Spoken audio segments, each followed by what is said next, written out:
Check it, check it, check it. Welcome to Street Flames crew. And today we're gonna be getting into the interview with Jerron Boots Ennis.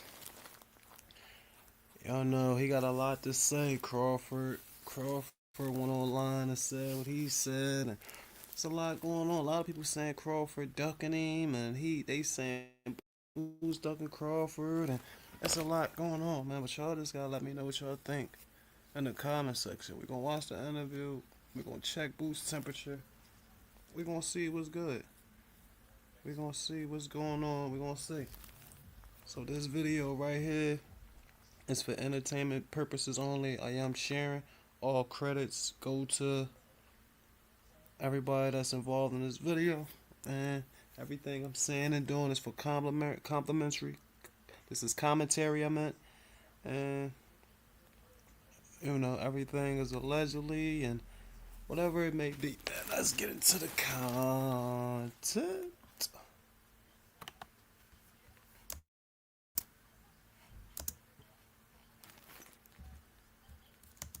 You felt like you could prove. Fix. And that's fighting Bud and kind of unifying the division. But Spence, I was Spence mandatory for probably maybe 2 years, and I was calling Spence out, and I calling Bud out, and I was Bud mandatory after he fought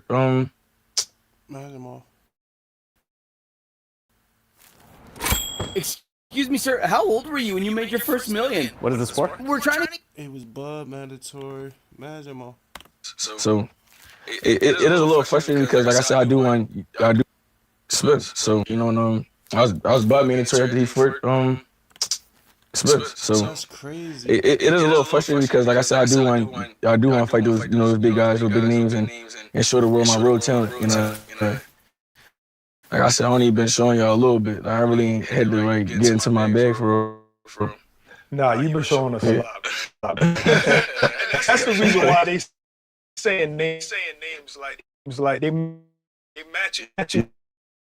You up with Crawford. They not matching anybody else with Crawford. You can switch.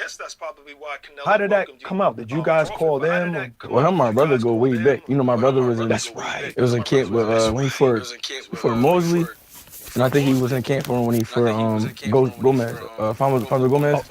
Yeah, so he was in camp with him twice, and him and my brother got a great relationship. I'm like, man, great relationship. So I'm like, might as well go out there and get some shape, and I was getting ready for my fight, and that was my first fight moving up. So why not spar Canelo? I always do camp in Philly. That was like a little thing for myself, and I was out there enjoying myself. I was fishing. I never fished before. My brother teach me how to fish.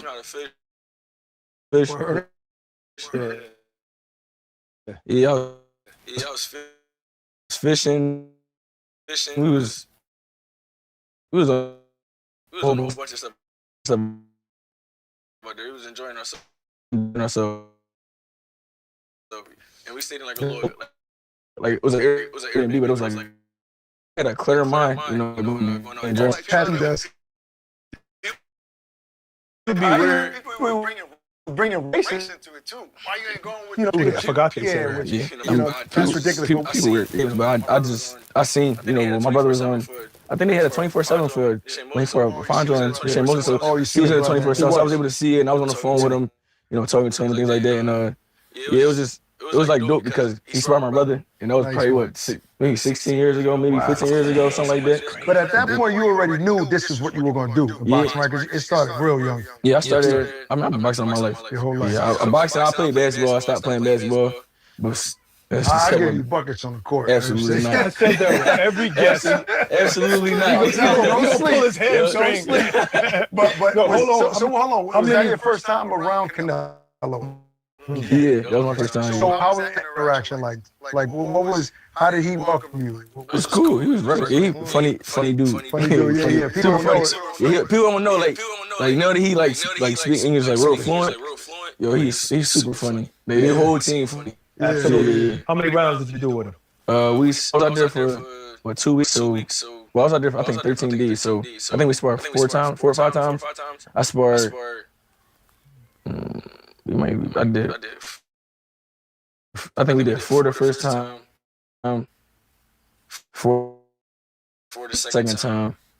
The last two times, I think we did 6 and 8 10. So yeah, no spars. Went great. You know, I was in there, you know, being myself, having fun. You know, like I said, I be picking his brain. You know, he like 70 fights in. You know, so he know different things and little tricks, and I'm picking his brain. I'm seeing what's working, and you know, see what I can do. You know, different like that. So it was fun. I enjoyed myself. Was he better than you anticipated? Like sharing the ring with him from what you saw before? He was smart. He take his time. Like he real like super patient. Like the same way he like when he fight. Like the other day I was watching him and Canelo. Right. He's super patient. Yeah, so that's his. Might be his best. So you said him and Canelo. I mean, him and Cotto, my bad. Oh yeah, Cotto and Canelo, my bad. Yeah. That put him on that next level. That's how he feels. That after he beat Cotto, he got on that next level. That's a legit fighter that you beat. Yeah. So what about his power? How was his power? It was cool. Yeah. I mean, hardest puncher you been in there with? No, the hardest puncher I've been in there was I would say my brother Farrar. Really? Yeah, he punched hard. Yeah, he's still getting in there with you? Yeah, he's still getting in there. Yeah, he like 260 right now.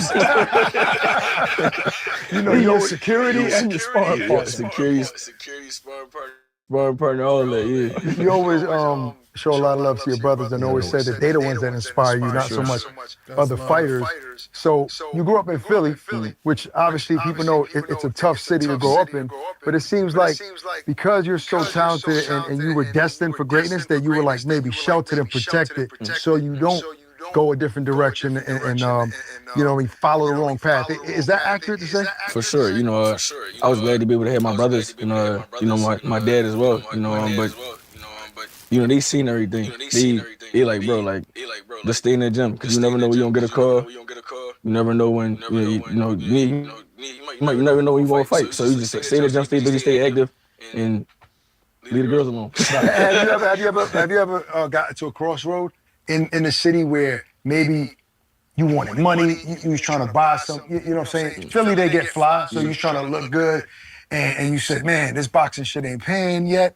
Like, and did you get bad influence and you had to make a hard decision ever in your life? I just always stayed like that. I mean, I could have, but like, I stayed like that because, like I said, my brother instilled that into me. Like, bro, you don't gotta do this, you don't gotta do that, bro. Like, you gonna get the money. Yeah. We here, we got you, regardless. Like, and now it's vice versa. Now I got them.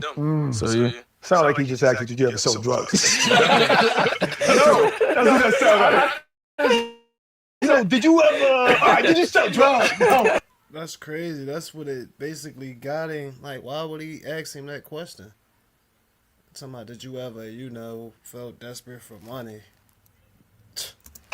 I'm asking if he was ever at that He could point. have trained somebody for some money. Where there was bad influence. But you were covered and protected. Yeah, for sure. I definitely could have went a whole different route. Of course. You know. So the brothers made the dumb mistakes for you, and then they was filling you in. For sure, they'll tell you. Did you see it firsthand? What was going through your mind when you seen what they were going through, and what were they going through? Just they whole thing was like the girls, like they love the women. I mean, we all do, but like, Right. like, bro, like. Just lock in. Like, they gonna be there. They're not going nowhere. The girls not going nowhere. The block not going nowhere. Like, everybody gonna be here, bro. Just lock in and do what you gotta do. So you can eat off the fruits of your labor, and then. How did you stay away from the women though? Like, what's the key? In the house. You gotta be in the house. You gotta stay in the house. That's it. And now they coming out the woodwork up there. For sure. So you feel like your brothers would have been further in the sport if it wasn't for that kind of distraction? For sure. I don't know if you've seen Derek Pounis and Fire Price, they're my brothers, but it was super nasty. They stayed locked in and did what they supposed to do and leave the girls alone and had their mental right. I don't. Nobody would have be doing. So what do they say to you? Do they say to you like, "Nah, you're better than us"? They be saying that, but like growing up, they can't tell me that. Cause I watched y'all like, bro, I love watching. So they say that, but you looking at them saying that they're better than you? I'm not better than me, but like that's all I've seen coming up. So like, you're not about to say and tell me that My brothers ain't yeah, nice. like my brother's nice. I don't agree with nobody. So I don't. Like I said, they would have stayed locked in. They couldn't want nobody be done. Proof for that 54 and my other brother for that 68. Nobody was Tom Ogle drove 200 miles on only 2 gallons of gasoline. Royal Raymond Wright claimed he could heal cancer using sound.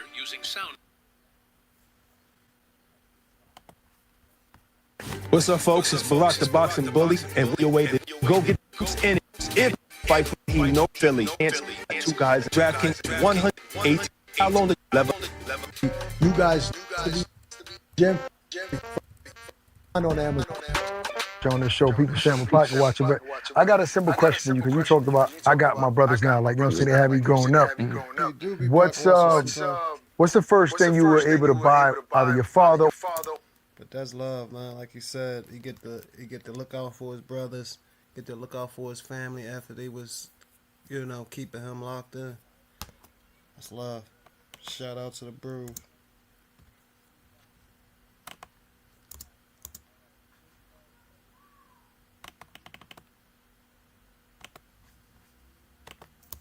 One of your brothers will spend money on them that was gratifying for you, like, damn, I'm so happy I'm able to do this for you. Like, what was that first purchase? I mean, my dad, well, I mean, what our family is really like not about the money, but like, or none of that stuff, but like, my dad, I would say that I got him a truck, so A truck? yeah, he truck boy, he loves trucks, so that was Like a cool. pickup truck or Pickup truck, yeah, pickup truck. Got him a Ram pickup truck. He loves trucks, so I got him that. Pricey. That's what he loves. He'd get mad if you get him something. You get him a Benz or something, he'd be mad like, no, I don't know what I don't like this. Man. What is this? What is this? He likes that. Like, yo, man, how you working, man? Yo, man, I need you to come here real quick. You don't want no fancy He don't want nothing fancy. He want the truck like the pull the windows now. Like, he old school. Like, I got him my iPhone. He don't know how to work the iPhone. Oh, he do now, but like back then, I'm like, you're an assistant. yeah, now he talk like serious. Call such and such. I'm like, yeah.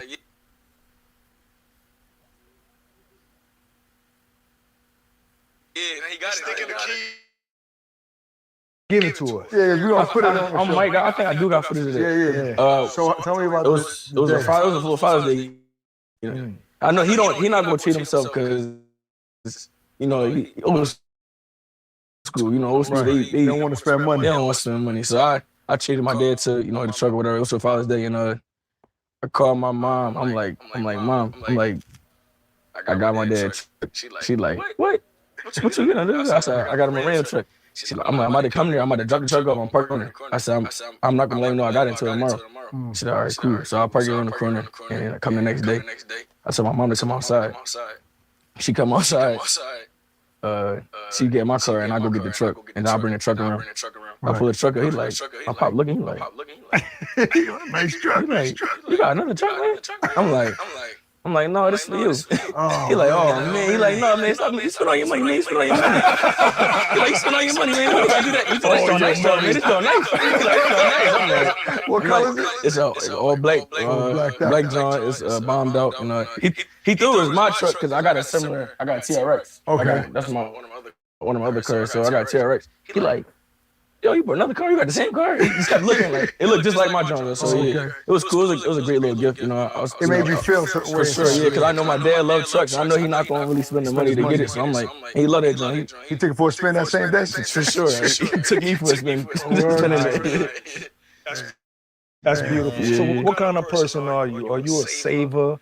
Or do you have like real estate, some kind of investments like that? You just see the money piling in the bank. Yeah, I'm that boy. You see you just keep looking at it. You keep checking on it. Keep looking online.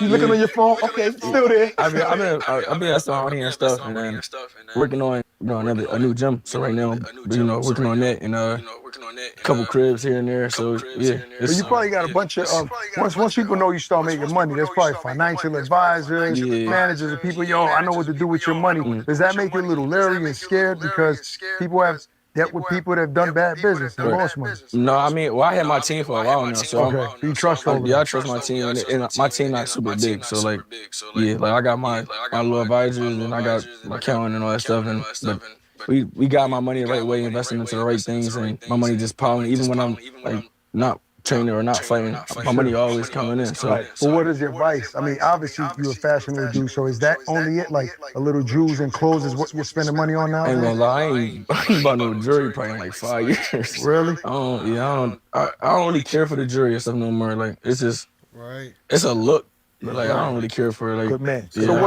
what do you spend money on? What the fuck? You want to be honest? Yeah. Food. Food. You like to go out and eat? Yeah, I like to eat. I eat all day. That's my twist. Yeah.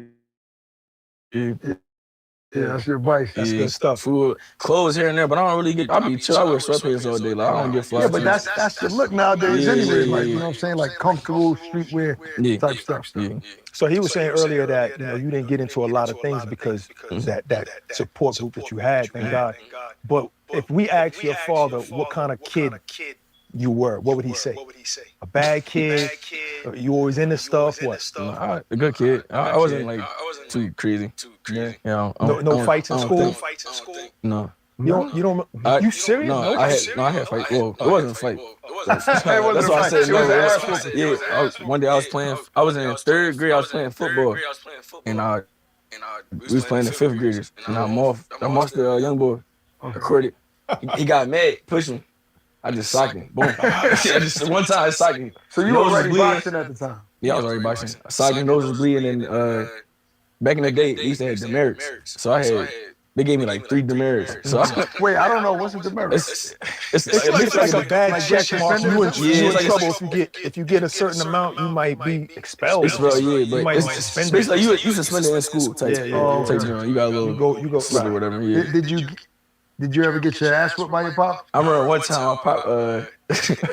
I forgot what happened. Something had happened, and he like come on, we gonna put the gloves on. I was probably like, I was like, probably, you know what I'm talking about? Yo, I might have been like 12. You must have been I'm talking slick. I did something. I forgot what I did. He like, you know what, man? Come on, we going to the gym. We gonna put the gloves on. Like what? Like, we gonna put the gloves. Then my brother told me, the gloves. It's crazy. Like, I forgot what I did. Yo, if I remember what I did, I'm gonna tell you. I mean, that was crazy. It was a crazy day though. Did you box? I mean, did Yeah, you he boxed. So he beat you up. With Wix Harmony. You could tell he really love his family, man. Shout out to Boost, man. He family oriented. You could tell. You was that time. You was already getting it in. You pieced your father. No, I pieced him. No, my pop was nice. My pop was nice. Did you pull back? You pull back? No. My pop was nice back in the day. My pop was strong too. My pop I super see him strong. now. Yeah. But wait a minute. I saw an article the other day say he's 70 years old. There's no way. Yeah, he's 7. He just turned 7. Really? That dude is 70 years old? He ran 3 miles with well, he ran 3 miles. What that was like last Tuesday. Last Tuesday he ran 3 miles. I thought that was a joke too. No, he's 7 years old.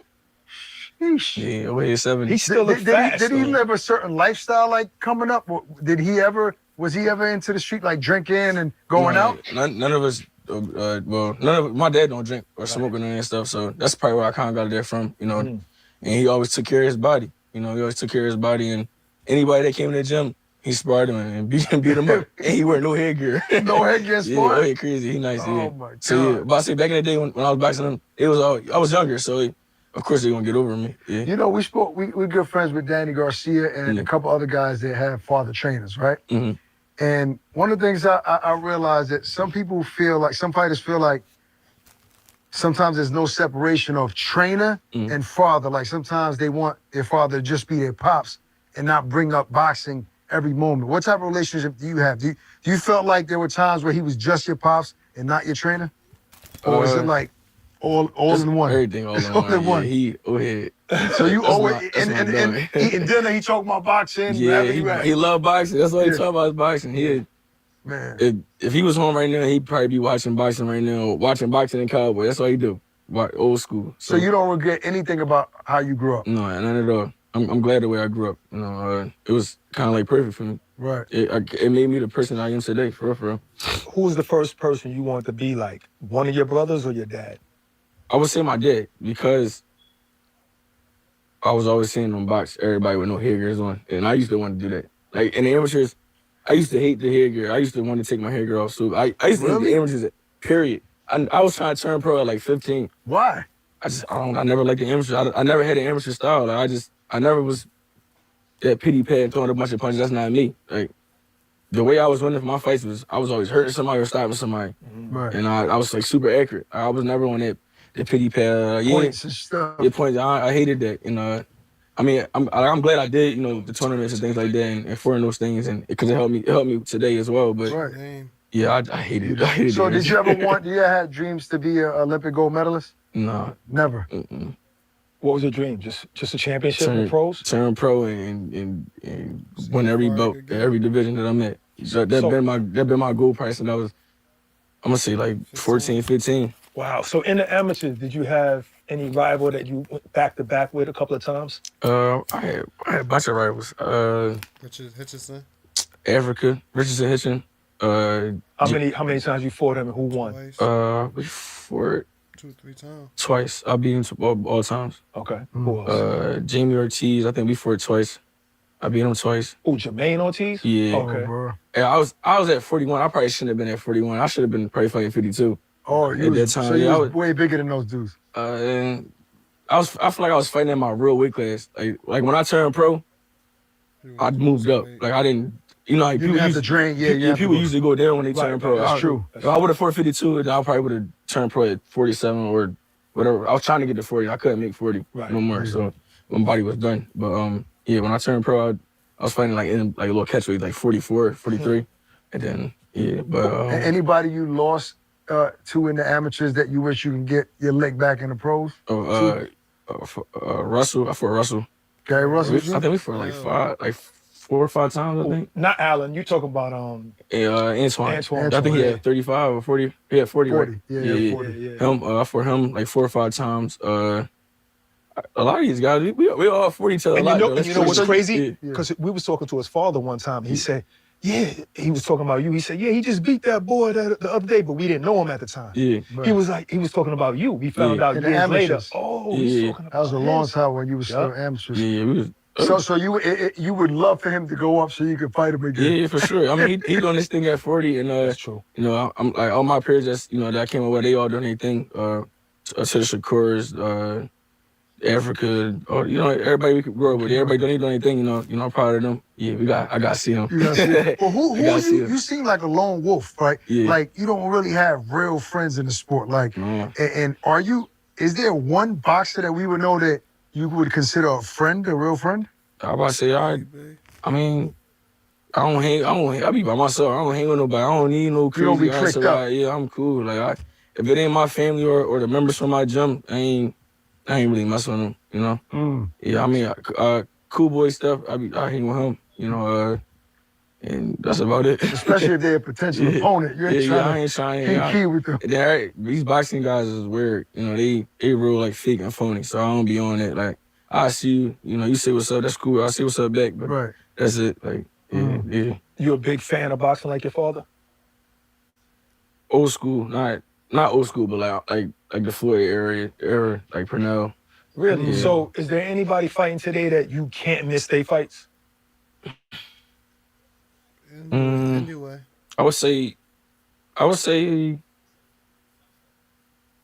Imagine being able to build an Probably anyway. I don't know. There's something about anyway. That nigga like Jet Li, Jackie Chan or something boxing. So niggas be wanting to watch it, but probably anyway. Tank. I would just say anybody from my gym. Seriously? like Cool Boy, Andy. And that's just like a support thing. My 2 young fighters that I got, or 3 young fighters that I got. So I watch them. Well, I like what's his name? Bam? Yeah, Bam dumb nice. I like Bam. I like Abdullah. Oh, Abdullah nice. I think Abdullah. I sit there and watch Abdullah. I can watch Abdullah. And it's the kid from Baltimore. Or I think from DC. Not Roach. No, he a young boy. He might be like 8 knockouts. Oh, I don't know who that is. There's so many young fighters out there. His name's Scooter too. I don't know. It's, Davis. His name Derek Davis. Scooter.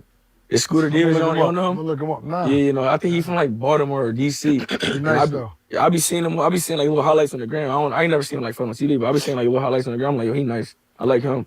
And that's a young guy. He young. He might be like 20. Did you see that video where Shakur was talking about who he watched before his fight with Teofimo, and it was like a little kid? No, I ain't never see that. Yeah. I mean, that's true though. You can learn from anybody. I always say that. You can learn from a little kid. You can learn from anybody. Like you just gotta. Everybody's styles is different. It's okay to steal from different people. So Who did you steal from besides your brothers? Besides my dad, my brothers, I would say. Besides them, I always watch Floyd, Purnell, and Roy. Those are my three favorite to watch. Purnell's my favorite fighter of all time. Yeah, and that's before your era, so you have to go back and watch old fights. Yeah. You never watched them live. What was the fight, the Purnell Whitaker fight that impressed you, that you saw? Was like, wow. I ain't gonna lie, the Chavez joint, that was my favorite joint. Biggest robbery ever. I still watch that joint. I'm like, yo, he was cooking him. Like, Cooking him, bro. It wasn't even close. Yeah, it was crazy. Yeah. Easy work. Yeah, Did you ever you felt like you ever got robbed in the amateurs? For sure. Like big tournaments? For sure. The fixes already be in. You know, USA Boxing, they already be having their picks. They already know who they want. Who they want to go to the Olympics and yeah, stuff. So that's why you hate amateur boxing. That too, and I never really cared for the amateur. I always wanted to turn pro. Like that's my goal, was to turn pro and rack up every belt in every dimension that I'm in, and that been my goal, and that's still my goal. Can you take me back to when you won the IBF title, that first title? Was it everything that you expected that moment to be? I was in my bed when I won that belt. That's true. That's true. No, you're right. You're right. I meant the Stanionis. You was one of those email champions. The Stanionis moment would be the closest thing to that, For right? sure, Yeah, basically. You see what you mean? Like in the ring, once you got crowned unified champion, these are visions that you say you always had. Like, that's what I envisioned. Was it the feeling meet what you imagined? It was regular to me, yo. I ain't gonna lie. It was regular. Everybody else was more hyped for me than I was for myself. Like, I just, cause I already knowing, like, I know what I could do. I know I'm gonna beat these guys. So when I do it, it's not a surprise. Like, when you see these guys break down and crying and excited, that's probably a long time dream, or they really didn't believe in themselves. With me, I believe in myself. I know I'm getting my hand ready at the end of the night. So what gets you excited? Because you do have like this calm vibe that you don't get excited about too much. One of them belts, they get me excited. When you about to go eat dinner. You ready to eat? Yeah, going to eat. Yeah, get me excited. But yeah, I'm a chill boy. I'm not too hype on nothing. Like I don't think nothing can really get me like super like excited. Right. Yeah. But my thing is, as long as I'm like, when I'm fighting for these belts and stuff, they get me up. Right.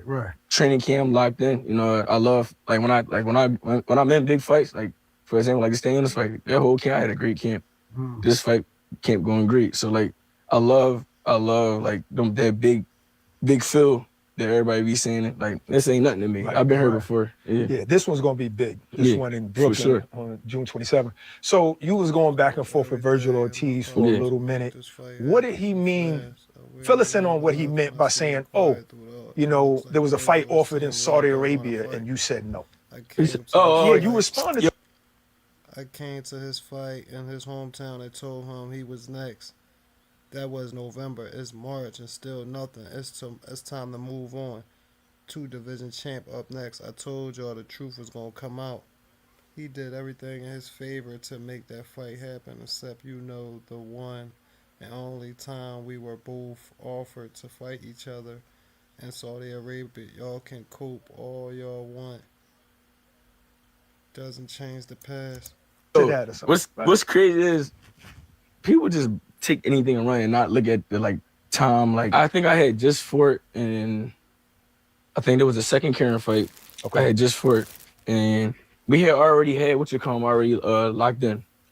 Stanionis. Okay, We was just waiting for the date, and they had wound up saying like, why would I turn down a unification to fight for an interim at a weight class that I'm not even at? That don't make any sense. It don't make no sense. But I went to go do that. Anybody in their right mind, I'm going for the unification. I'm not about to go to 154 and fight for an interim. I ain't ducked nobody, and everybody knew that. Right. Anybody can get it any day. So yeah, like people be crazy. People know I don't talk. Right. I'm like, I'm talking now, but like I really don't care like the talking and all that on the internet and all that. I know I got people be trying like, you gotta sell the fight, you gotta do this, you gotta make it. Bro, something might be wrong with me because I can't really talk too much because I really will put my hands on you in real life. Like, no, real rap. Like, that's why I don't be trying to go back and forth. Even like at the press conference, we going back and forth, back and forth. Now I can't put my hands on you for another 2 months. Like, I feel like that's a waste of time. Like, But that's gonna create anticipation. Yeah, like, for sure. But like, these guys be going back and forth on the internet, or they running with this narrative, because I don't say nothing. I don't really. Back then, I really didn't care to say nothing because like, I know what's going on. It's so easy to become a podcaster with Riverside. First, go to Riverside and open. Like he said, he know what's going on.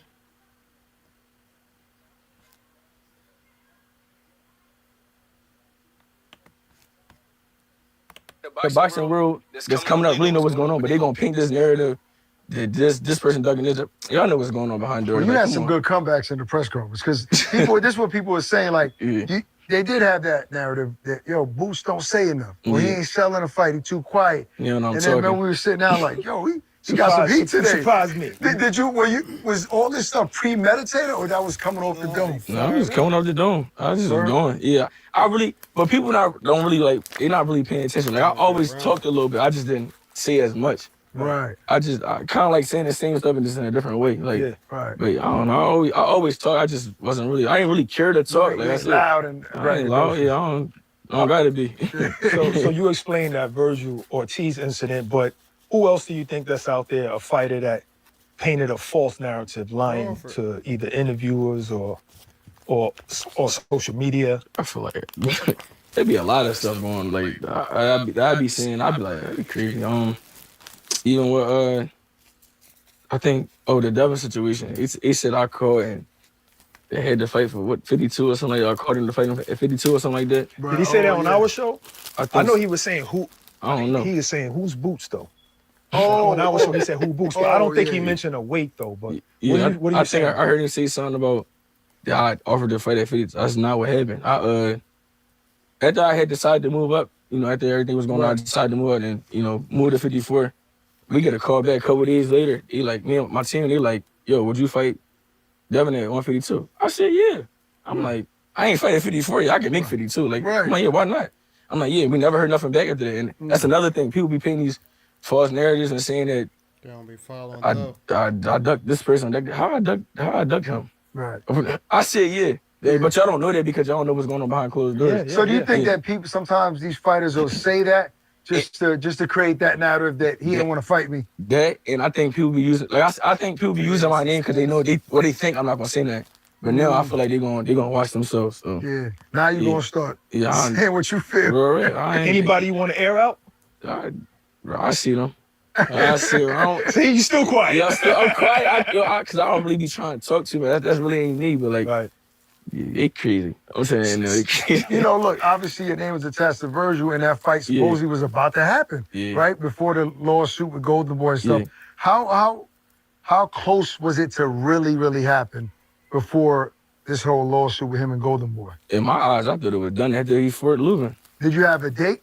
Or it was three different dates that they had. It was one in March, it was one in April, and one in May. And then after the third one in May, I'm like, come on, like it ain't gonna happen. That's when I'm like, it's not happening. I'm like, yo, I told them, I'm like, yo, go get me Xander. I'm like, yo, so you asked for him? That's the next best. Yeah, I asked for it. Yeah, I had to. But why they say Xander? Why they say Xander asked for him? Eddie say, yo, we tried, but it's not gonna happen like with Virgil. So we have to go in a different direction. For sure, that was kind of like the exact words. Like we gotta move on. We can't. And I told them that too. I'm like, we gotta move on. We can't be sitting around waiting for him. And the next thing you know, it'd be the end of the year, and I ain't fight all year. Then what? That's true. So why not go take 2 belts and become a unified weight division champ? At 154, well, a 2-time unified weight division champ. So 47 and 54. So. Why not? You were Al Heyman guy before Matchroom, right? You worked with Al. I don't know if it was contractually, but you. Yeah, I was fighting on his card. Yeah. Was he ever advise you, like your manager, so to speak? No, I had my own team.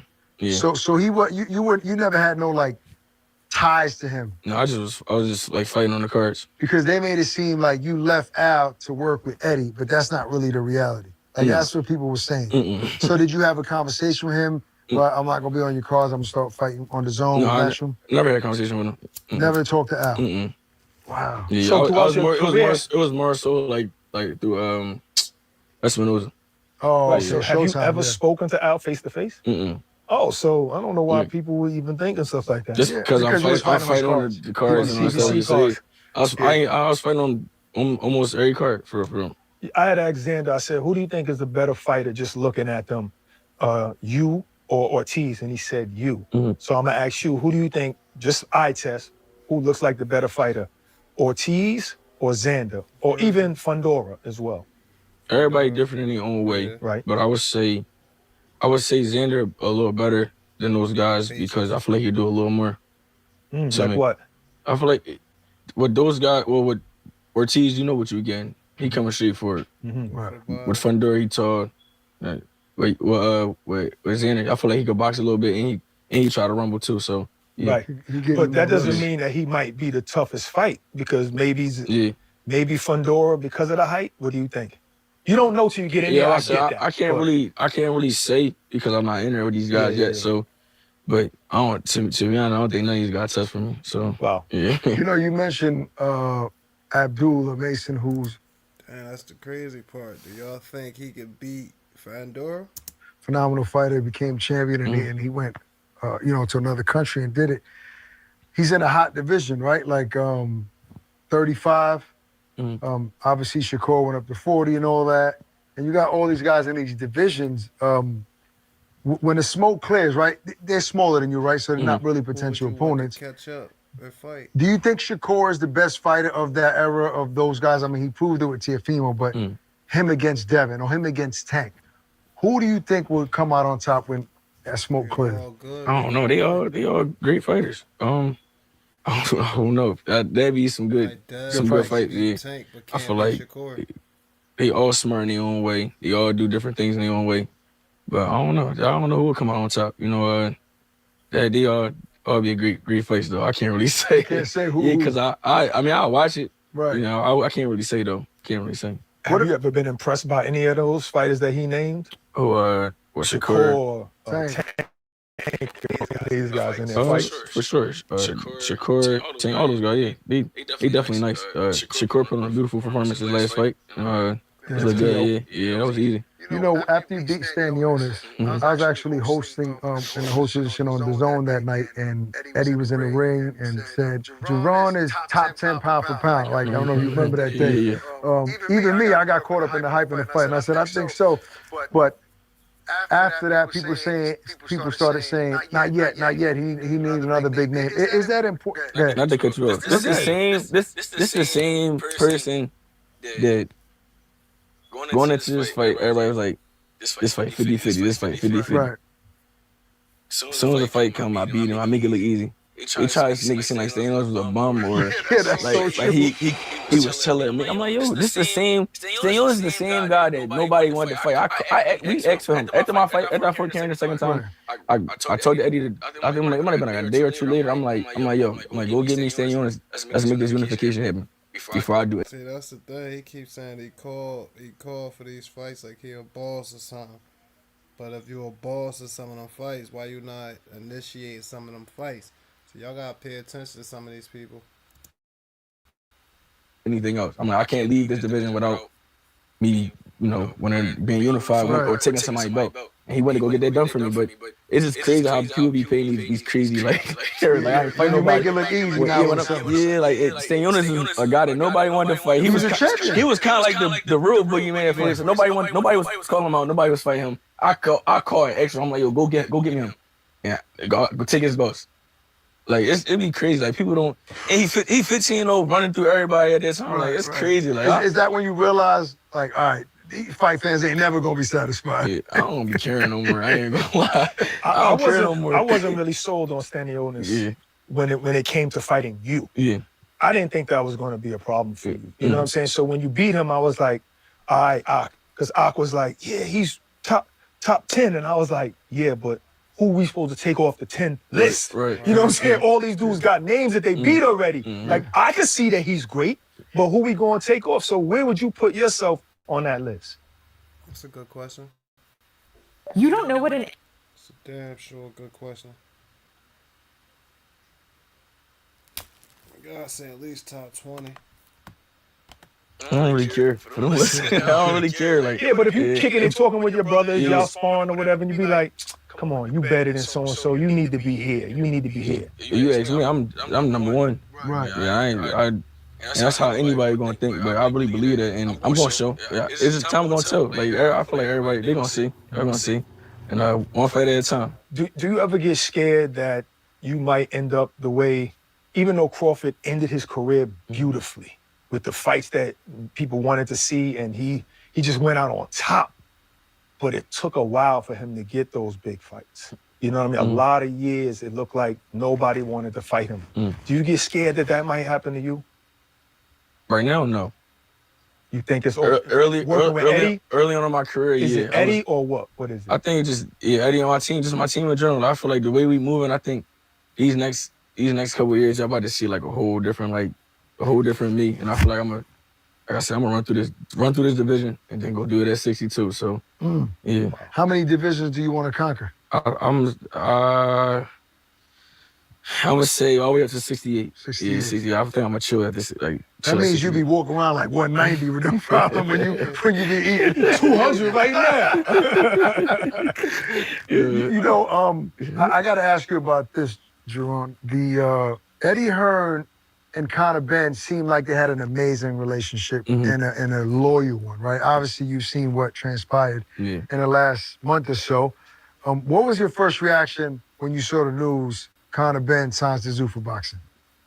I ain't gonna lie, I thought it was fake. You know, Oh, it was fake news, yeah. Yeah, I thought like sometimes we be seeing. I be like this with me. I be like trying to stay off the gram and all that stuff on Twitter and all that. But when I did see, I'm like, this one gotta be fake. So I'm like, but then I just kept seeing. I'm like, oh no, it's real. I'm like, it's crazy. I would never thought he would, leave Eddie, but right. But they saying, but he did say in his defense, it was a $15 million payday. I don't know if that's true, but that's the reports. He got $15 million also what? To fight Regis Prograis. That's what the news said. That's what everyone's saying. That's what they're saying, and that's what. Look, obviously he's kind of alluding to that too, saying I got to do this for my family. Right. Yeah. So and it's supposed to be a one fight, but now obviously he just did a multi-fight deal with Zuffa now. So, but before the Regis fight, that's what they were saying. How does a fighter like decipher that and turn down that much money and and not stay loyal? Like what would you do in that situation? Would you have a conversation with Eddie like, yo, this is too much money to turn down? I mean, my first thing is to have a conversation with Eddie and my team and see what's best. Right. I ain't gonna just get up and just dip. Dip. Without saying that. Eddie said that he ain't even. That's a loyal person. That's how I see that Eddie and Boots gonna get far. Want to talk No, about you see, like I said, I might have told y'all before. If I got anything that's going on, if I got a problem with anybody, I'm coming to your face, like right. And so if I feel like our situation not right and you're not moving me right or anything like that, we're gonna talk and we're gonna sit there. Ignore the situation. No, we're gonna talk about it. We're gonna figure it out and we're gonna make things right. If we ain't making things right, then then we gotta part our ways. But for the most part, yeah, I talk to him first. Yeah. I mean, Eddie seems he chill, like real chill. Yeah, I feel like he'll be understanding. And you feel like he's loyal to you. For sure. He's giving you everything you asked for. Yeah, anything. I asked for the unification, he went to go give me unification. I asked for Xander, he went and got me Xander. So what about the money? Like, have you ever been in a situation where you felt like, man, I deserve a little bit more than that, but I'm gonna take this one on the chin because I need to keep proving I'm great. I did that with staying honest. So you took a pay cut. I took. I took a little pay cut for staying honest, but I just love beating people up though. So that's I like. Some might be wrong, I ain't doing it for free, bro. I did take a pay cut before you turned pro. Yeah, facts though. That's the difference between me and these other guys. I love boxing. This is what I did take a pay cut before you turned pro. Yeah, facts though. That's the difference between me and these other guys. I love boxing. This is what I do. It's hard to be somebody that love doing what they doing. And These guys can't mess with me though. But do you think about these guys making these big money, right? Like you love it, you love the fight, but when you hear Bud making a certain amount against Canelo, whether it's 30, 50 million, or Canelo making 20, 30, 40, like, do you say to yourself, man, like, I'm good enough and nice enough to be making those paydays, and I should be? For sure. For sure. I know they coming. Right. You know, especially after this one. And in order to get those paydays, you need that rival, right? Like that arch nemesis. I need somebody that's going be, I guess, apparently, I guess I'm the bad guy now, but I need somebody that I have a rival with. So according to the names right now, you got Fundora, he's a unified champion, right? He got a couple of belts. But Virgil Ortiz, he doesn't have a belt, but he has a name. Which one do you think would be a bigger fight? Between who? You and one of them. Virgil or Fundora. I feel like that kind of like even out. Because Fundora got the belt, but Virgil kind of like got somewhat of a name. But I feel like, then again, I don't know. I would say Fundora probably the bigger fight, only because he had created character. People, he's 6'5", 6'6". He just beat Thurman. Okay. Talk to me about that. Come on, yo, talk about it. Come on, yo. So yeah, what's your take on that whole situation? What Fundora and Thurman. Because I said he beat Thurman, you gave me a look like. I mean, cause like. To any competitors of my brand? You know, Thurman did too much.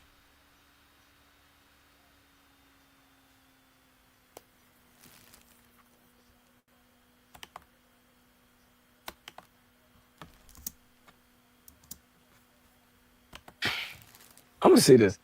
People, if I would have fought Thurman and knocked Thurman out or beat Thurman or whatever, the whole world be downplaying. Oh, he old, this, that, and the third. But when somebody else do it, it's like, oh, yeah, amazing. Bro, it's the same, and y'all think he unbeatable. It's the same guy that he got beat by, what's his name? Mendoza. Yeah, he's the same guy. I mean, yeah, he getting better, but like, come on, like, right before Keith Thurman is 47 years old. Like, he's not that old, but he said 47. Yeah, I mean, Keith Thurman was good back in the day. He was.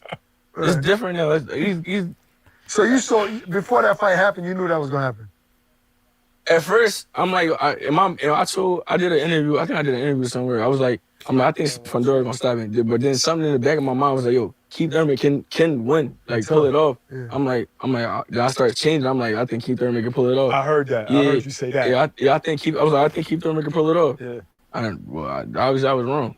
But you got to understand that the reason why they might have treated him different than you is expectations. Yeah. That's kind of like a compliment. Yeah. So when Floyd used to fight dudes who were great, they'd be like, oh, you only fighting him. Yeah. Meanwhile, if anybody else beat him, they're like, oh, wow. That's what I was saying before. I'm like, even with this Ennis situation, the two guys that he got the belts from, the whole world be bashing. Like, he still ain't fighting nobody. Yeah, he does, but he didn't fight. Like, come on, like y'all let everybody else slide with this.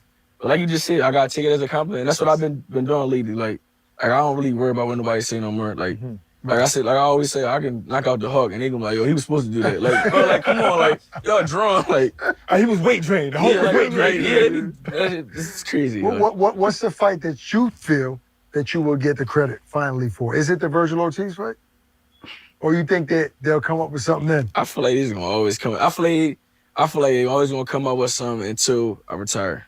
And then that's when I'm gonna get my credit, my flowers. They gonna like that's when I feel like that's when they're gonna miss me, because I feel like none of these guys do it like me. They don't perform like me. They can't do what I do. You are a very exciting fighter, and I've said it on live broadcast that because what people say is Hoots gets hit, right? And I know you tired of hearing that, right? Yeah. Hoots get hit. And you know, my take is like if you're gonna create an exciting performance, right, and try to stop somebody, you're gonna be in the line of fire. It's gonna happen. For sure. If not, you're not gonna get those amazing finishes Fixed. like your last fight, first round knockout, right? So does it make you go into certain fights like, I'm gonna show these dudes that I got defense too. I'm not gonna get hit if I don't want to. Like, does that ever like alter your approach in the fight? I mean, no, I focus on the game plan. Whatever game plan we got going on for fight night, that's what I focus on. That's a good thing about it. He stays disciplined. Discipline gets you far. Focus on task at hand. You can't really worry about what too many people are saying, because that's how you get in your own head. You start not fighting like how you usually fight. But Has that happened or has anything ever gotten in your head when you caught it like, damn, I can't believe I'm letting these people get in my head? I mean, you could say yeah, but like you gotta block that stuff out though. You gotta block it out. You gotta finish your job, you know. But yeah, it's Have you ever had to make an adjustment? You see how like Terrence Crawford fought Gamboa, and he was kind of being outboxed the first few rounds. Then all of a sudden he switched to southpaw and destroyed him. Have you ever had? And you weren't really getting beat in any fight, but did you ever have to make an adjustment in order to beat somebody during your pro fights? I ain't gonna lie, my last fight. Really? Yeah, I seen something. That's why I turned southpaw so fast. For the Lima. Tell me though. It's over now. So tell us. No, no. All right. So we came out and I was jabbing, and I was on the right hand side. I'm just jabbing, shooting my jab, popping. I think I threw a right hand to the body, and I think I threw a right uppercut, and I just missed. I'm like, yo, if I turn southpaw, I know I'm not gonna miss. Because the way he was ducking on this side, he was southpaw too. Right. So he was ducking on this side. I'm like, I'm gonna catch him with this joint. Then it worked. Soon as I turned, I think he threw like a 1-2. He had his hands up, but I like dipped down a little bit and I threw like a right uppercut and I caught him. So it was perfect, like perfect timing. Like, yeah. Wow. You know, we talked about Zuffa and Conor. Has Zuffa approached your team about an offer? No, not that I know of, yeah. It didn't even get to you. No, not that I know of, yeah. Because, you know, obviously they just signed Hitchens, Berlanga, so they want to make a splash in the sport. But the belts are important to you. For sure. Have you seen Conor when he called you out? Because he's been on our show before a he while called me back. Yeah. Like, Yo, wasn't our he last did. interview, but before he's mentioned you. He said, yeah, I would love to fight Boots. I told Eddie to let me fight him. What's Eddie's response? Like, no, be honest. When Conor was still with Eddie Boots, and you asked to fight him, what was Eddie's response? I mean, look, Eddie don't give a damn now because he ain't with him. Eddie said he'd never work with Conor. So Eddie, I told him like, I said I'll fight Conor. He said absolutely not. I'm just give you the short. I'm just say that he said absolutely not. He said, Wow. But I was trying to get him though. But yeah. That's crazy that y'all said that. What do you think of Conor as a fighter? He good. I think he getting better. Yeah, I think he getting better. His performance against Eubank. I only seen the second one. What's the second? Yeah, the second one. I seen the second fight. Yeah. I didn't see his last fight. So okay. The second Eubank when he won. Yeah, I seen his second fight and I seen a fight. What's the fight that he fought before Eubanks? The first one. Before the first one.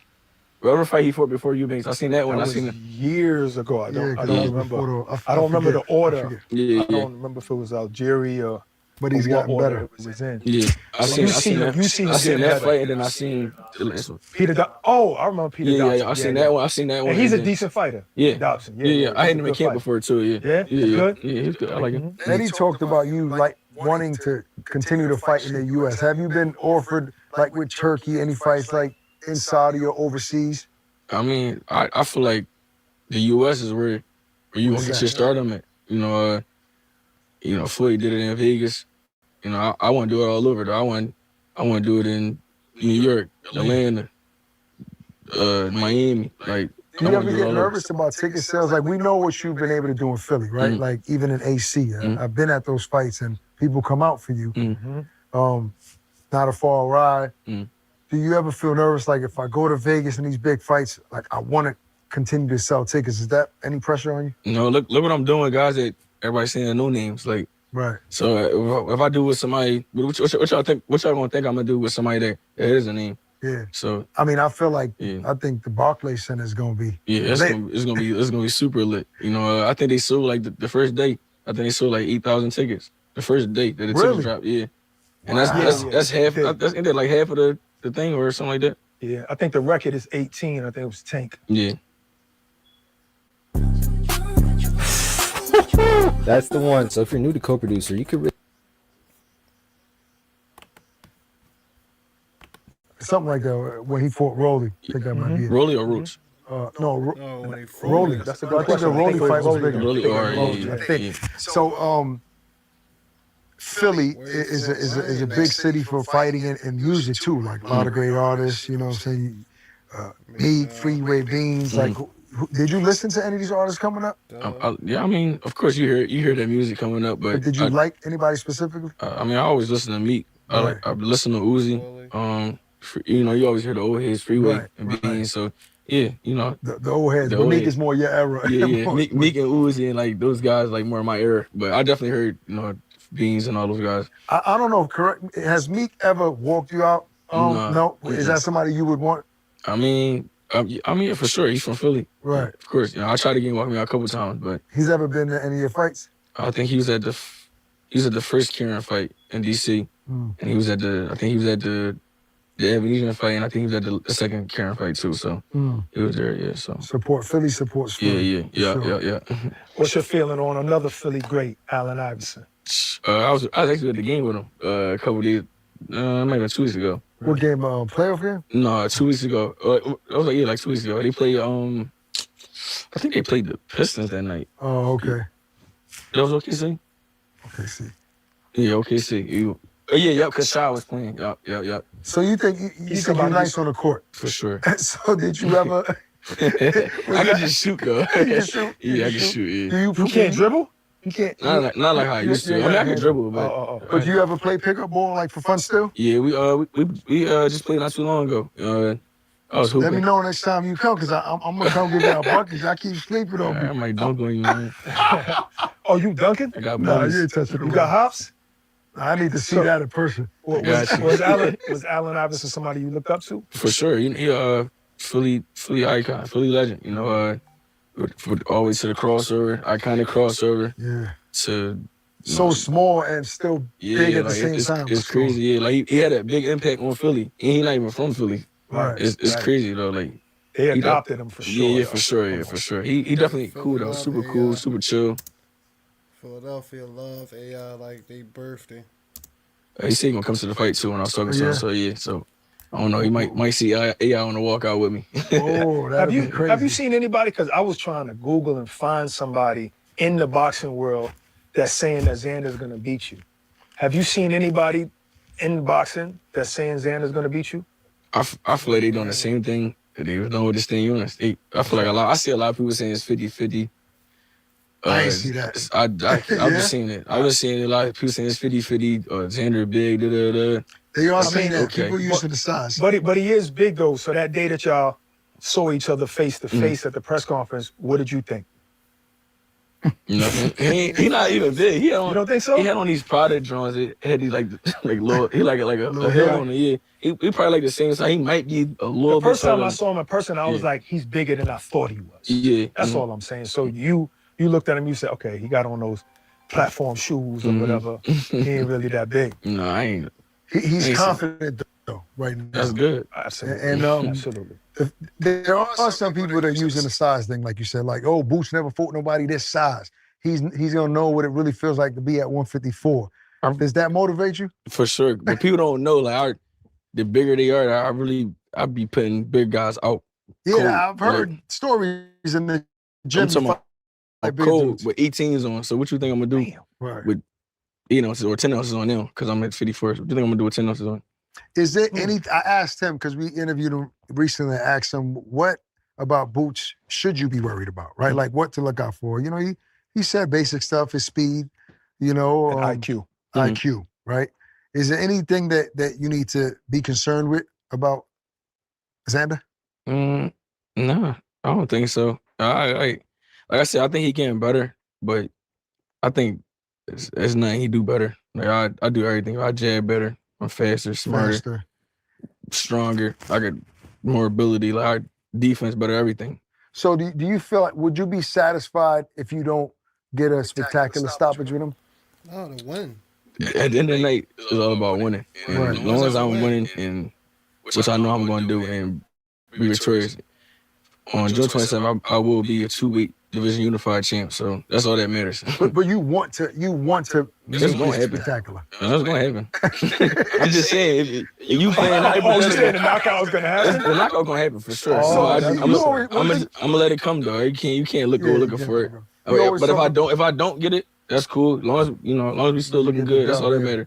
Get the win, look good. You always bring up bets in press conferences, Yeah. right? Like your thing is, if you believe in yourself, put some money up. Fix. And when you say that, you really be ready to put your I'll money be up. dead serious. I don't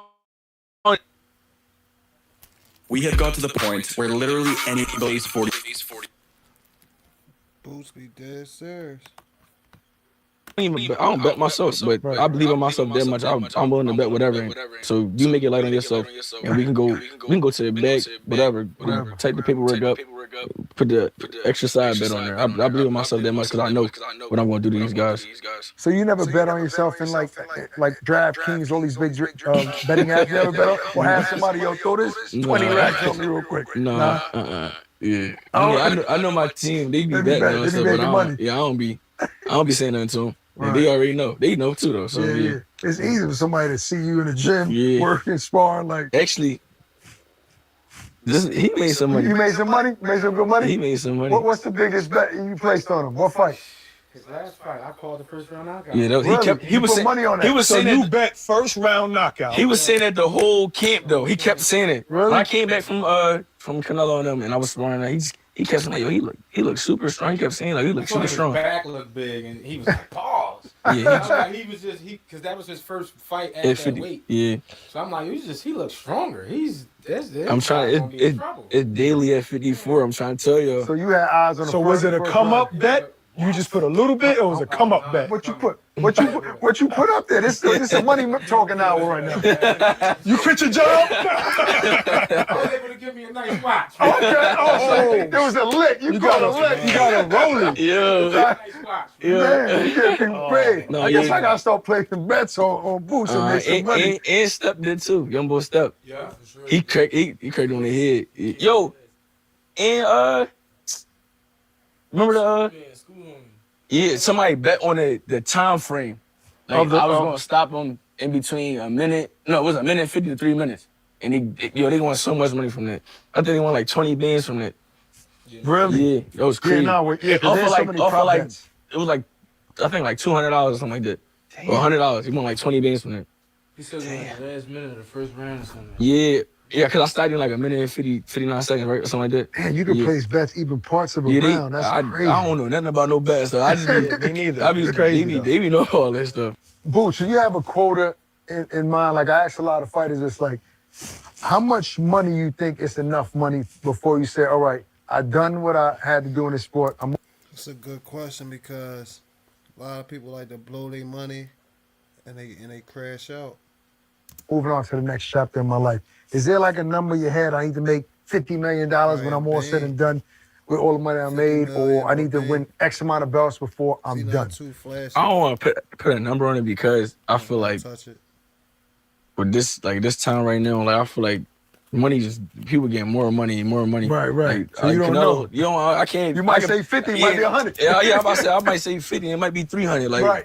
It's nowadays I feel like we making more money now than it was back then. Like so, I ain't gonna put a number on it, but when it's all said and done, like I said, 140. I did it at 47. I'm gonna do it at 54, 60, and 68. So how do you most fighters want to retire the way Andre Ward did, on top, faculties there, made enough money, but most of them don't. They always boxing retires them, right? And you love the sport so much. Yeah. Do you really feel like once you conquer 168, if that should happen, you can bow out, even if you win, even if you're undefeated? For sure. I'm definitely retiring as an undefeated legend for sure. I could do it. Is there an age limit though? I'm 28 now. I'll be 29 the day before the fight, right? Before the fight. So give yourself a nice little birthday gift. Yeah, great birthday gift to myself. Well, wait a minute. You getting paid, right? It's gonna be a nice payday. Yeah. I don't know what the number is, but no, it's gonna be nice, I imagine. Yeah. Your birthday the day before. What is Boots buying himself on Sunday or Monday? Come on, tell me. Sweatpants. Yo. Besides going out to steak dinner. Right. We're going on vacation. Vacation? I'm gonna go on vacation. Where you going? I kind of want to do Belize. Belize is nice. Yeah. And what about like, is there a certain car or something that you've been eyeing that you saying maybe after this fight I might treat myself to something? I don't know. I mean, Rolls Royce is my favorite. Besides the Bugatti, my Rolls Royce truck, my favorite. Cullinan. That's my favorite wheel. So you might scoop one of those up. Might see him in the hood. You might. You spend all your money. Oh yeah. He be hot. So I don't even really spend money like that though. I be chilling. All I do is eat. That's it. So what about children? Do you want a family ever? Yeah, I think I'm gonna wait a little bit though. I want to wait a little. Like little after boxing, or not after boxing, maybe like another 3 years. nah, you focus on boxing right now. You Right, married to the game. Yeah. When's the first time you did that like matrix move you be doing in fights? When's the first time you ever did that? Like in the gym, sparring and stuff like that. We got a video. ChatGPT, what's a future-proof business in 2025? A future-proof business in 2025 is Airbnb co-listing. You don't have to rent or... I was like 15 or 16 and you had to send us that. Yeah, I did something. I was like, it was like a 1, 2, 3, and I spun around and threw an uppercut or something. Like it was crazy. I've been doing stuff. I just transferred it over to the fight. Have you seen anybody try to mimic it? The slow motion when I fought Villa, I see all the kids trying to do it. Yeah, all the kids are trying to do it. Like I'm like, yo, he's tagging me in it. Yeah. Add me in, like, yo, look. Who did it the best that you've seen? I think it was this kid he might have been from Ohio, Southpaw young boy. He did it like kind of like similar. Like, right. Yeah, so I was him. I gotta ask a couple predictions before we wrap up, like on some dream fights that I have, right? Bam Rodriguez versus Inoue to me is one of the best fights in boxing. I think Bam is he's one of my favorite fighters. Like, but obviously he got to go up and wait a little bit to fight Inoue. Yeah. How does that fight play out? I don't know. Bam super nice. I ain't even gonna lie. I like Bam. You think he can beat Inoue? I think so. I think he's smart enough. Technically sound. Got good movement. And he's southpaw, so I think that probably give Inoue a little problems. Another fight that probably would never happen, most likely, because these two gentlemen have said that they're brothers and they're never going to fight each other, right? And that's Shakur Stevenson, Keyshawn Davis, right? Keyshawn done a great job against Jermaine Ortiz, the first guy to stop him and all of that. If those dudes ever did fight, who wins? Keyshawn. Mm-hmm. I kind of think Keyshawn not playing. He not playing stupid. Shakur tough. But the thing about it is, Keyshawn is tough, man. I don't know. That's a good fight. I don't know. I feel like even with them fighting each other, that jump probably be a sparring match because they know each other. So it's in my eyes, it's not gonna be boring. But to everybody else, they probably gonna think it's gonna be boring because they gonna be on so technical. But that's what I like to see. That's sharp. You know, so I don't know. I would want to see that if they ever was to fight though. So yeah. You said you said in your mind you're number one, right? Yeah. Pound for pound. So who's number 2, 3, and 4 in the world right now? I would say I'm gonna say me, Usyk, Shakur, Bam. Not bad. You're gonna get a lot of comments though. Putting yourself before those guys. That's his opinion. Yeah, that's what I'm saying. Yeah, I'm here. All right, listen, real quick, we got a segment on the show before we leave that it's called Untold Stories, right? If you could think of a story, something that you've never told anybody in public, in an interview or anybody that's an interesting story, reveal it for the first time here on Untold Stories. Right? Don't have to be a long one, but something interesting that you never said in public. Yeah, I never said in public. No. Which is the whole bunch, because you don't be saying much, bro. So come on. You got a whole lot of stories. Yeah. Give us one untold story. I don't have one. You ain't had nothing happen in your life, right? That people don't know about. Yo, come on, that the boxing world don't know about. Come on, tell him. You trying to say he going like this? No, he gonna switch seats with me. He gonna tell a story. Oh, he gonna tell a story. He got a lot of them. He got a lot of them? Yeah. Remind him of something. Remind him. Just throw something out there. Remind him of something. Untold story. Remind him of something just so he could tell it. You want to tell him how he was rumbling when he was young boy? No, you tell him that story. No, go ahead, tell him. No, that's not a good story to tell, yo. You got other ones. Oh my God! Come on, man. We don't want the safe. We don't want no safe stories. We don't want no safe stories. It's a funny story. Okay. But you gotta tell it though. We want a story where people be like, oh snap, I didn't know that. No, see, I ain't giving you all that. Yeah. Yo, you're grown. You already started some trouble. It must have something when to do you with drop girls somebody and in shorties training or something like Drop that. something in training? You drop somebody. I dropped a lot of people in training. So you said you be knocking out big guys. Who was the toughest sparring session you ever had? Toughest sparring session I ever had. I don't know. I can't really say. I don't know. You saying ain't none of them tough? No, I mean, I had great work. Come on, with you people. had to. That's how you get better. No, for sure. You had to Tough box somebody better sparring than you. sessions. I'm trying to think. I'm gonna say I'm not tough, but I'm gonna say like sharp work. I would say J Rock always been sharp. I like J Rock. Julian Williams, my bad. Yeah, super sharp. I was boxing him when I started boxing when I was like 15 or 16. So I've been boxing him for a while when he was fighting. So J Rock super sharp. My brothers, of course. I'm trying to think. I don't know. I really, you can't really say because sparring not really. It's not real fight. Not real. You really be working on Whether it's stuff, real or not, there's never been a time where you spar somebody, they got the better of you, and you was like, okay, I'm gonna get them back, and you've gotten them back. No. Dude came out nice out the womb. Yeah, it's weird though. It'd be like days where I'm boxing, and my dad be like, "Yo, you just gonna jab, like, don't do nothing but jab." Yeah. I'm doing that for 12 rounds straight, like, so like I said, I don't really. Listen up, parents. Want to start building generational wealth and happiness for your children in less than 10 minutes? Well, Fabric by Gerber Life has an investment account called a UGMA that you can open on behalf of your kids. You can contribute as little as $20 a month, go at your own pace, and watch the power of compounding returns help your investment grow with your child. You can put those funds to work and give your child experiences that will last a lifetime, like sending them to a memorable summer camp, or even supporting their small business ventures as they enter their 20s. Start investing for your little ones today. Click the link below to learn more and get started with Fabric.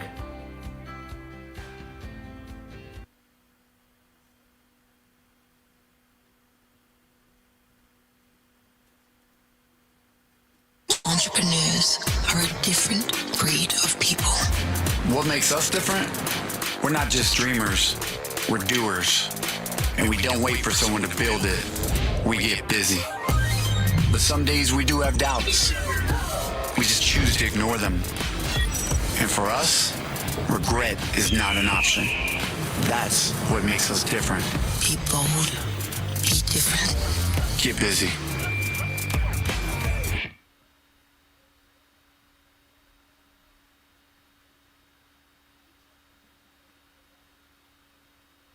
Talk too much about boxing. I mean about sparring because it's just sparring. Like you there to work on things. Yeah. I be sparring guys and I be hurting guys and knocking them up, but just in the third. But at the end of the day, it's just like work. So what's your best attribute? You know, like Floyd, he never got tired. What's your best attribute? Just in it. You saying in general? Yeah. I feel like all my attributes is the best. I know, I feel like which one's the best to set you high above everybody else? I would say my work ethic. Like my work ethic, I work super hard. Yeah. Like I'm another like I can say like not getting tired too because I stand up the whole time when I'm fighting. So yeah, you don't sit down. I don't sit down. Is it important for you to be a Philly legend? Like Philly has great fighters, Joe Frazier, Bernard Hopkins, you know, Danny Garcia. A lot of people represented the city. When it's all said and done, do you want to be remembered as the greatest Philadelphia fighter ever? No, I want to be remembered as the best in the world, the best ever. So ever. Of course, it's gonna come with being a Philly legend for sure. But all around, the best in the world, the best ever. Like when people hear my name, they're like, even the kids, like I want to be like him when I get older. Like I want to be on that type of time, Right. So yeah. Who's your favorite Philly fighter though? My favorite Philly fighter? His brother. Yeah, I said my brothers and my dad. Outside of them, I gotta go Joe Frazier. So yeah. So if you could pick your next 3 fights, right, after Xander, in the order that you want them in, who would those opponents be? I mean, we're not looking past Xander, on June 27th, but my next 3 fights after Xander would be Kelly, Fundora, and who else? That would Ortiz? No, that would be it. To have all of the belts. I would go after I'm victorious June 27th. I'll go with Fundora, Kelly, Fundora, and then Virgil. That's a nice lineup. Well, we can't wait till the 27th of June, man. We're gonna be in there front and center. He's predicting a knockout. You know what I'm saying? Big guy, tough guy. If y'all want to make money according to his squad, you know what I'm saying? It's your opportunity. I appreciate you. Appreciate you. Don't miss it. June 27th, Barclays Center. When have you been nervous before a fight? The most nervous you ever been? Yo, I'm trying to tell you, he know. Yo, we go through so much stuff, not bad stuff, but fight day, we be chilling. It be like how we right now. Yeah. The whole fight day, fight week, we chilling, playing a game, chilling, talking. I ain't gonna tell you how in we the put up beginning, to, you didn't get nervous back in the day? Shout out to how we put up to the stimulus fight. Yeah, do that. Tell him.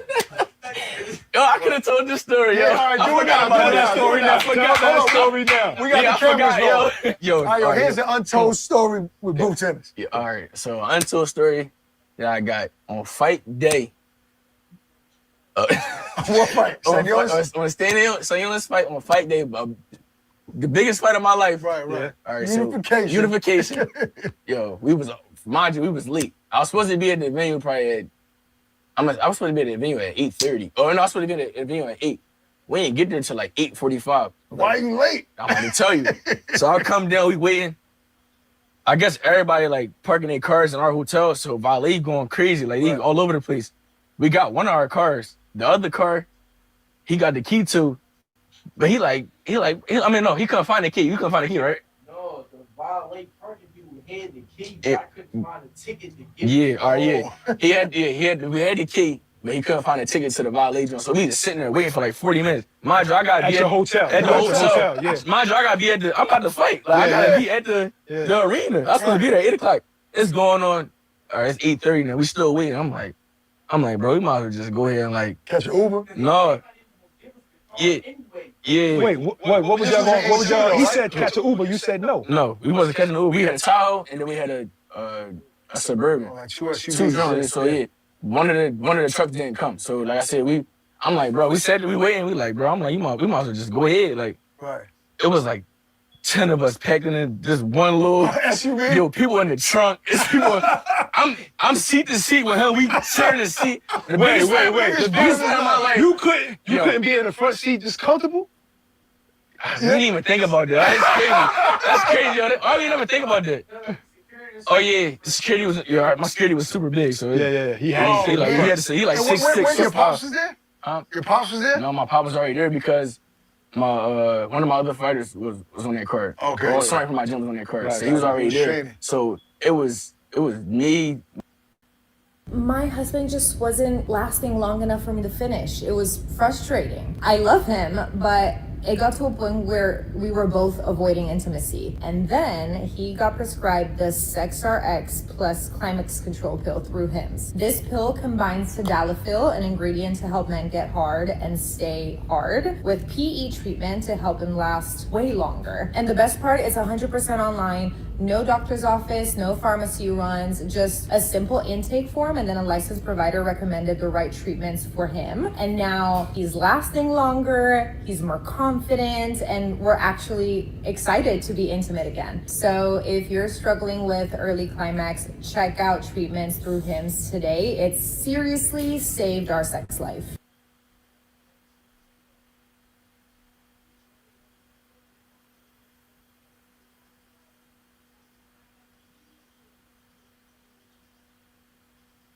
Now we gotta go help people customize and save hundreds with Liberty Mutual.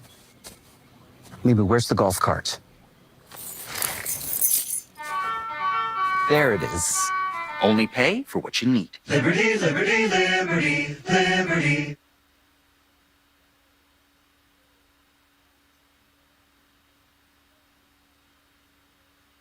My two security, him, my two cameramen. I had like it was like 10 people in one SUV. But who's in a Tahoe? You know, Tahoe is smaller than a Suburban. That's a seven seater. Yo, so somebody on somebody's lap. Yo, that's all I'm saying. Somebody on somebody's lap. Sharing the seat. We sharing the seat to seat. Somebody over here sharing the seat. It's like four people in the back. And somebody in the trunk. The biggest fight of his life. Yeah. Fights, everything. It was so much stuff going on. Hold on, you know how fights when you get to the arena, they catch you on camera. I'm about to get there. Hold on. He fell out. No. So we pulling up. We get to the arena or whatever. I'm like, yo, don't nobody get out but me.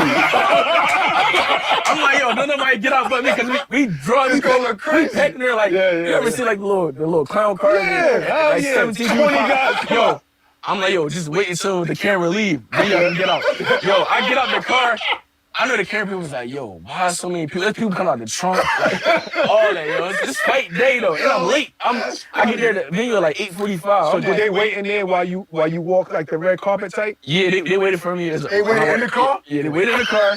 They waited in the car and waited till I got, through the building or whatever, and then as soon as I got in the building, I had to go straight take my P test and then get dressed. I ain't had no time to like chill in the back and everything. So when you watched the fight, you must have been laughing, cracking up when you got out the car, thinking about how many people. I think it was when I was walking in. I think it was on the co-main event when I was walking in. The first round of the co-main event. Wow. I'm like, yo. Oh, you walked in on a. Yeah, the biggest fight of my life. I'm walking. I don't know if you can see it, but I'm on the phone with somebody.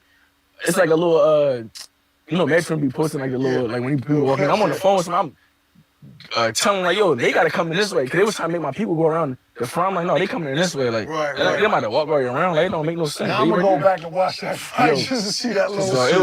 If don't nobody be knowing what we be doing, like it just be like a regular day. Like that's true. My man was like, that's not new. Like, bro, you really don't get there. I said, no, I just be chilling. Like, from now, you ain't gonna let that happen again. There's gonna be enough. I can't tell you what's gonna happen. I can't tell you what's gonna happen because anything goes. Yo. It's an adventure in the boots camp. Yeah, we be having fun. You could have easily just called another Uber. No, but it was crazy. It was too crowded. It was too much traffic going. Yeah. AC's small, so it was too much traffic going on. And everybody parking in the hotel that we staying at, so valet all over the place, and he couldn't find the ticket. We got the key to the car. We can't find the ticket, but we can't go to the car because they got it parked somewhere. We don't know where can't it's get the tickets no No, more. he's Y'all give drunk. it to somebody else. That's Man, that's an untold story. That's good. That's good. That's good. I appreciate that. I appreciate that. I appreciate I forgot that. about that. That was crazy, yo. You wanna give him another one? You give him another one. Give us another one. Another untold story. My first fight back, I ain't fighting a year, so that was when I fought Ebenezer, and that was the first Wells fight. So I got the IBF 10-pound weight rehydration clause. So we weigh in on fight day. We weigh in on weigh-in day. Weigh in, and then I go chill, eat, whatever. I got the next day weigh-in in the morning. Something told me to just like that night. Something told me it was like 11 or 12 o'clock. Something told me to get on the scale. I got on the scale. I'm like, oh. I was a little over, so I'm like, what's a little over? I was a little over. 3 pounds, 4 pounds. I was a little over. Damn. I think I heard him say 10 pounds. That sounded like a lot. Hold on, wait. I was a little over, so first thing I do, the first time I call, I'm calling my dad. I'm like, Dad, you up? He like, yeah, man, I don't sleep. He like, what's up? I said, I paused for a second. I'm like, Dad, what's gonna happen if I if I don't make the second day weigh-in? He like, I don't know. He said, man, I don't know. Man, he said, what? How much you weigh?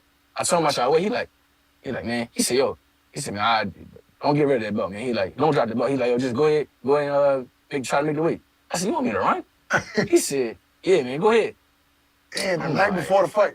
This is like 11, 12 o'clock. So I'm running. So by the time I'm done talking to my pop, talking to everybody, I'm like, do I really want this belt? Like, do I want to pay this fine? Like, Yeah. So and develop a reputation. Yeah.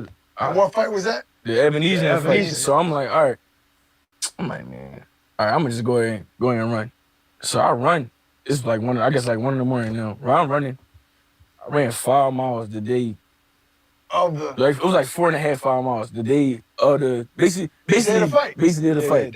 Cause I was like, it was like 1 in the morning, 2 in the morning, and I had to weigh in at like 9 in the mormorning. And you dropped it with that. Yeah, it came right off. I guess it was like water weight or whatever, but I wound up coming in like. So tell us how many pounds over was you? Because you already made the weight. It don't matter. Bro, tell us it don't matter. You dropped it legitimately. Was it more than 8 pounds over? What, the 10 pound? No, like when you weighed yourself. Obviously 10 pounds. I'll tell you off the record. I don't want to know off the record. I don't want to know. I'll tell you off the record. It was crazy. I'm like, there's no way.